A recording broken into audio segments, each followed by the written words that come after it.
Kumar કાનાણીએ Sarthana police પર ગંભીર આક્ષેપ કર્યા છે।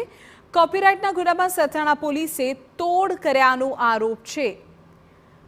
કાનાણીએ મુખ્યપ્રધાન અને ગૃહ રાજ્યપ્રધાનને પણ ફરિયાદ કરી હોવાની માહિતી। સરથાણા પોલીસના કોન્સ્ટેબલે 8 લાખનો તોડ કર્યાની ફરિયાદ। સમગ્ર મામલે પોલીસ કમિશનર દ્વારા ડીસીપીને સોંપાઈ છે તપાસ।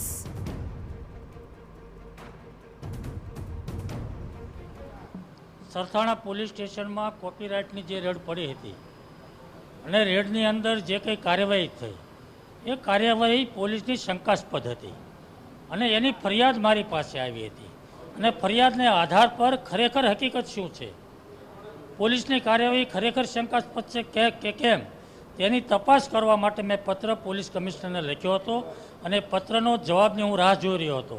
પરંતુ આજે આ પત્ર સોશિયલ મીડિયાની અંદર કે કોઈપણ જગ્યાએ વાયરલ થયો છે અને એની તપાસ ચાલી રહી છે। પરંતુ દર શુક્રવારે પોલીસ કમિશનર સાથે સંકલનની મિટિંગ ધારાસભ્યની થતી હોય છે। આ પત્રની મારી જે માગણી હતી તપાસની એ તપાસ થઈ રહી છે કે કેમ એનો જવાબ હું પોલીસ કમિશનર પાસે માગવાનો છું।